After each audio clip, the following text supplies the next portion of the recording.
6,000 children need families of their own. New figures show that nearly 50% of all children looking for permanent homes are brothers and sisters. Sadly, though, a real shortage of adopters coming forward to take siblings. Well, I'm joined now by ice skating champion Jayne Torvill. She adopted her two kids, Kieran and Jessica, and it is lovely to see you. Hi. Really, really good to see you. So, of course, you obviously wanted to have a family of your own. Yes. I know that you had an ectopic pregnancy, went through IVF. It must have been heartbreaking for you to go through all of that. It was. I think I was a bit naive thinking leaving it late to start a family as well, because obviously I had a career. Of course, yes. You know, it's being loyal to my partner. I didn't want to say, right, I'm done now. You know, the it's career very was going difficult. on. It's yeah, very difficult when there's sometimes, two of you. Of course. And yeah, I did have lots of problems and went through IVF several times. And my story is a difficult one, but I know I know that lots of people have much worse experiences than I have, and they've gone through so many different cycles of IVF, and I did about 4 or 5, and that was enough for me. I was like, can't do this anymore. And then a friend of mine had adopted, was in the process of adopting a little boy, and I went to visit. And this little boy was so gorgeous, I could have taken him home with me right there, and then I thought, yeah, I could do this. And so went through the whole process. And I actually had, you know, you hear lots of bad stories about adoption and social services, but my story was a really good one. I was, you know, we had lots of help and support from social services. It's a long process.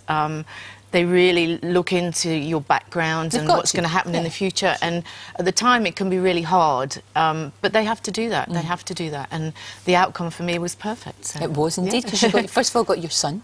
Yes. And instantly you met, when you saw this little, because he was very young, wasn't he? He was a baby. He was 8 months, yeah. 8 months old. Was there did you feel that instant bond, or did it grow over time?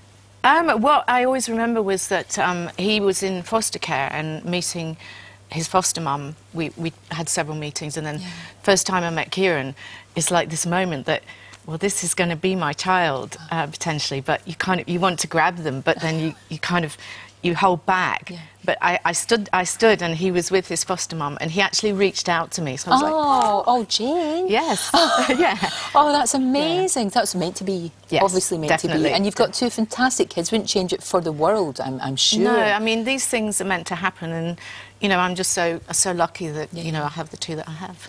But there's an awful lot of kids out there. I mean, 6,000. There is such indeed. A lot. And as we were saying, families, you know, brothers and sisters that might be split up because it's more difficult. I think there's this thing sometimes people shouldn't count themselves out of being absolutely, because I was much older. You know, I was sort of in my 40s when I started the process, and you know, people think, oh, I can't adopt, I'm too old, and you know, that's part of why we've just recently launched an autobiography, and I decided to talk about more personal things like that, because you haven't done that before. No, I haven't talked about that before, and I thought it was time to, because I do hear a lot about adoption and problems, so many people waiting, and the thing about the siblings, and you know, don't be afraid, because there is a lot of support out there, and there's a lot of happiness at the end of it, and you know, that's why I decided to talk about it. Sure. Now. So don't think that you're too old, and if you're on your own, it's okay. You can be single.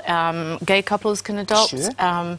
I think no one can be ruled out. There is possibility there. No, definitely not. And as you said, it's just been fantastic for you. And it wasn't because you're Jayne Torvill that everybody knows. Everybody is treated equal in this process. Absolutely. I mean, I just adopted through the local social services in the area that I live in. They were extremely helpful, and you know, did a very thorough job and a perfect matching with the children. Ah, that's brilliant. And the kids, it's worked out so well, because you know, you're still enjoying your career. I know there won't be a dancing on ice in January, which would be so strange for you not to be doing that. We are about to do something different in that we are doing a theatre tour that starts on the 26th of November. Is that around the country, and it's book related, and it will give the people a chance to sort of have a more intimate conversation with us.